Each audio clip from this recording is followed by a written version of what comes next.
Sure. My name is Frankie Fowle, and I graduated high school in the year 2000 from Heritage Park Secondary School in Mission. Yeah, so I'm Nick DeLeon. I only just recently graduated, just this past year in 2023. I think at that time it didn't feel very inclusive. Um, there wasn't a lot of talk about queer individuals or what it meant to be queer. I think as a whole, they were really inclusive. There was always the active attempt to be. I think some of the difficulty came from some of the students themselves, some of the younger students. It was a lot of common, like, picking, teasing. But I think as a whole, the school really tried. There was a lot of work being done towards inclusiveness with names, pronouns, especially within our school system. They were starting to adapt the system so that you could put in your preferred name and things like that.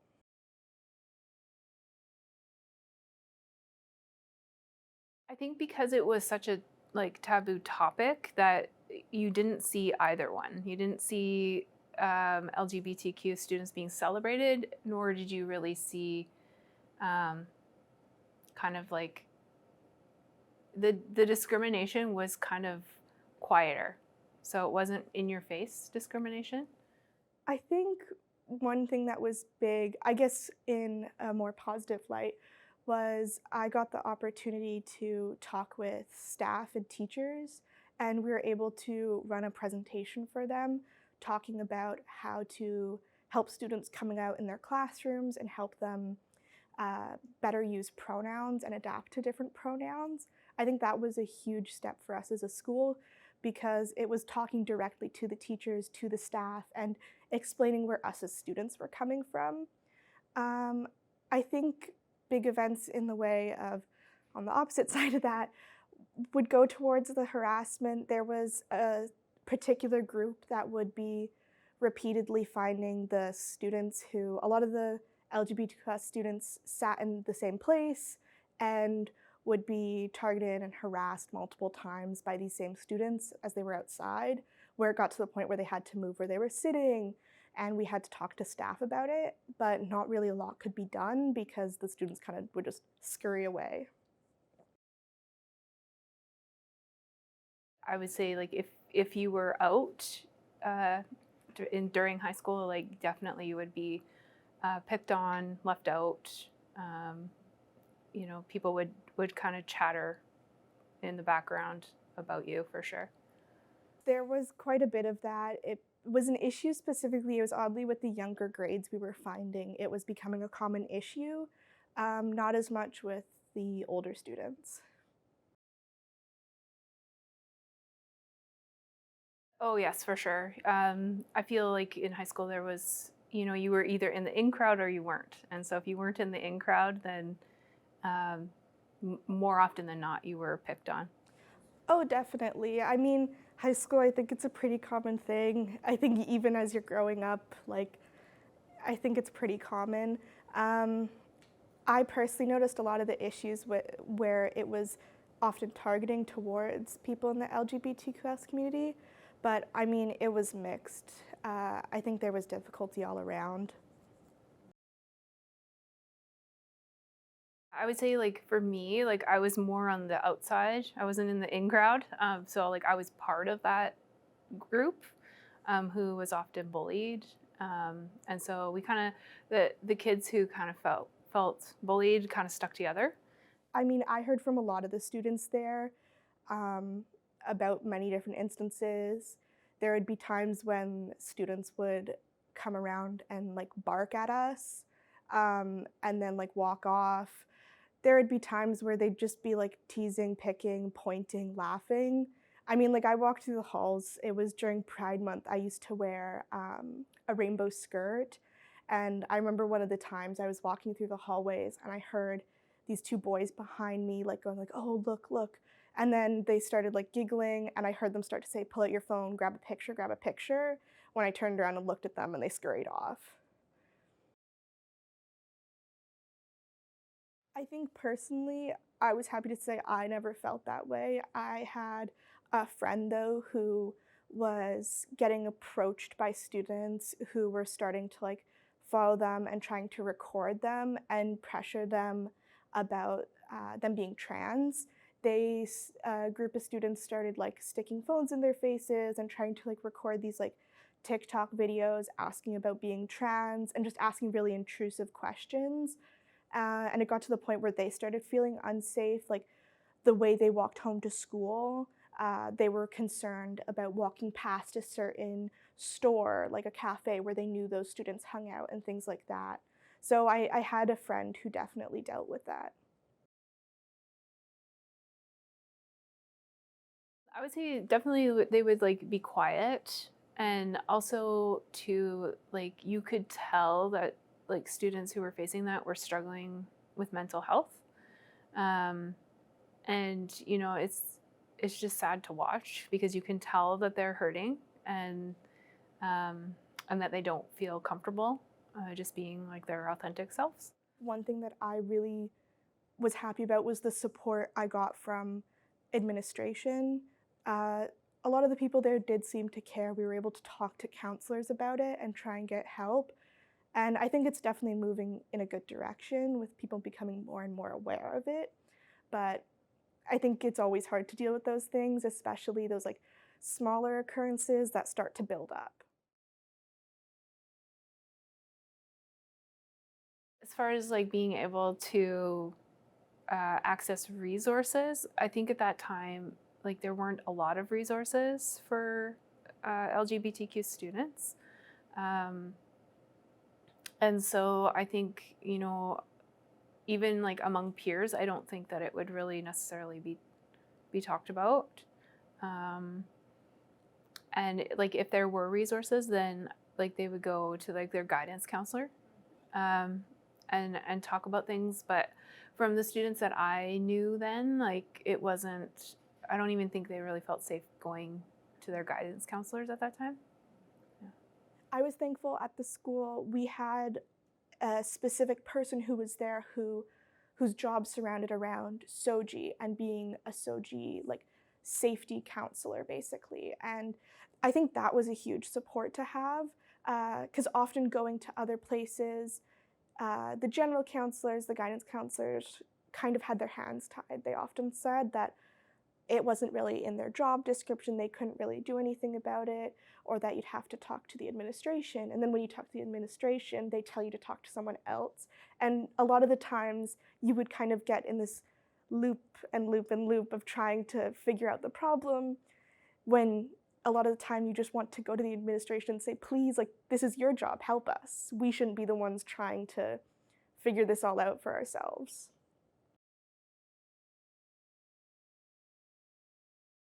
I would say like it was kind of a mix. Like there's definitely teachers who either were a part of the queer community then who would be available for support. But I would say the majority of teachers would often just say, it's just kids being kids, and not necessarily offer support for queer students.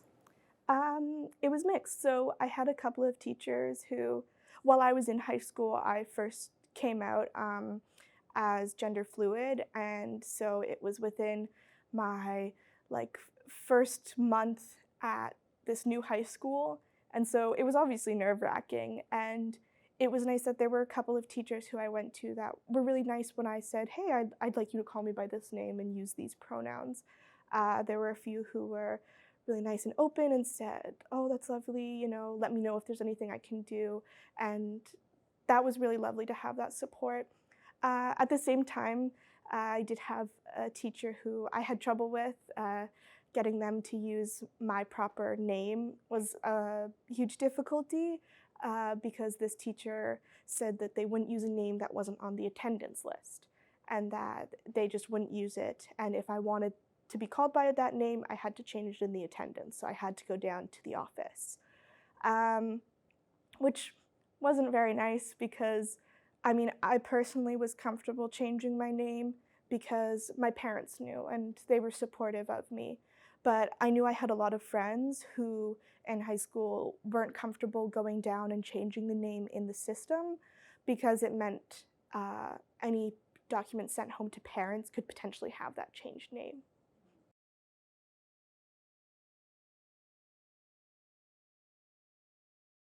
I don't feel like then there was a lot of representation of LGBTQ individuals. And it just wasn't a topic that was discussed. And I don't think that just like the community, like back then, was very accepting of queer folks.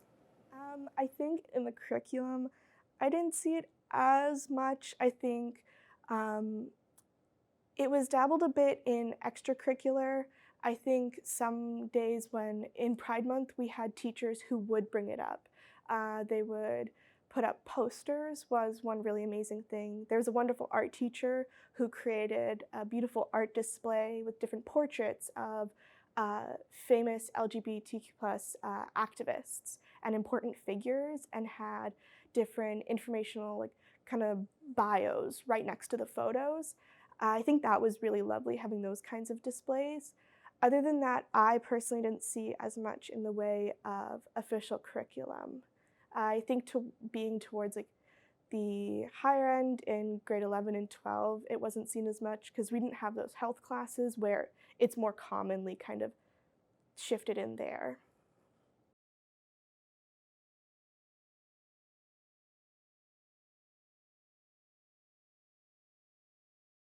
I think so. I think that, you know, um, having representation of like all groups in school is a positive thing, and not just so that LGBTQ students can identify with other LGBTQ folks, but everybody, so that everybody has like the proper language to use within, when, you know, when you're talking about LGBTQ folks, and also just like making other students aware. I think it definitely would. I think there are so many figures who aren't talked about. I think that was one of my favorite parts about the display my art teacher did about LGBTQ plus activists. And I think there's a lot of ways that you can represent the LGBT plus community without just talking about it in something as simple as health class.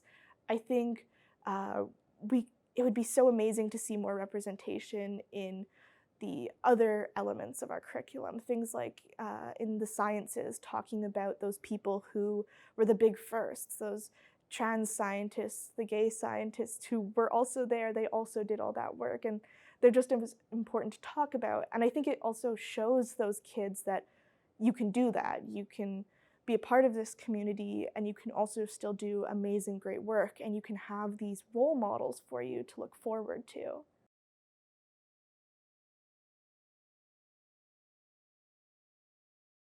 My hope for students today is to feel accepted, and to feel that they are visible, and that they matter, and that they have an important role to play in their communities, just by being who they are.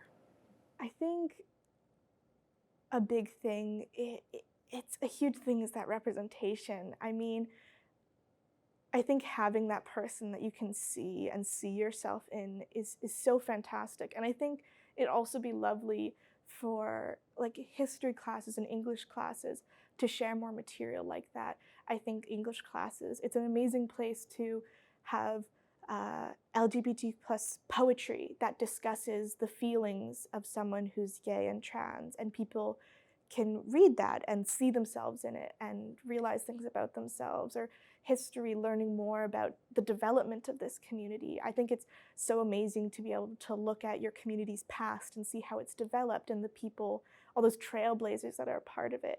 I think all of those elements just create such an amazing place for LGBT plus people to thrive and feel more themselves and feel safer and at home where they live.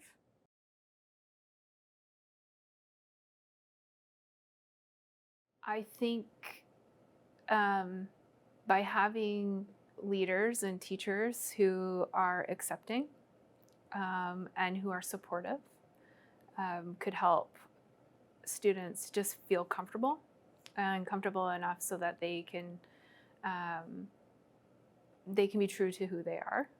And I think continuing the conversation about what it means to identify as LGBTQ, so that all students can understand, because I think fear comes in when you don't understand.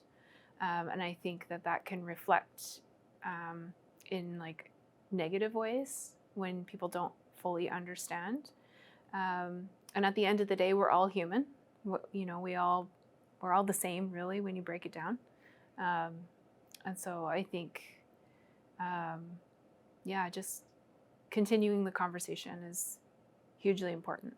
I think a big thing would be in like the media. I think not just like news, but TV shows and things like that. And I think we're starting to see a development in that of more and more characters being represented.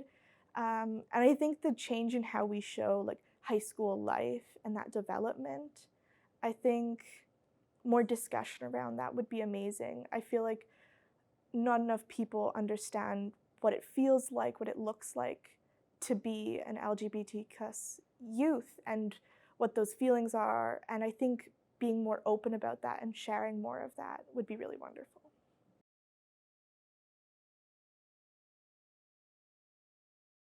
I think that it's important to celebrate difference. And I think that having space to celebrate that difference in educational settings is important.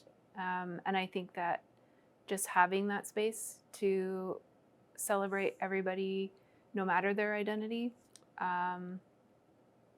makes a world of difference when it comes to acceptance. I think I would love to see more in the curriculum. I think it'd just be so wonderful. Even as simple as in health classes, I think uh, to begin with, sex ed is, I mean, it's okay. I think there's a lot of misinformation around it, and I think being more open about that just leads to happier, healthier people. And I think seeing more initiatives in curriculum and having more things put in surrounding the community would just be amazing, and having more representation. It just does so much.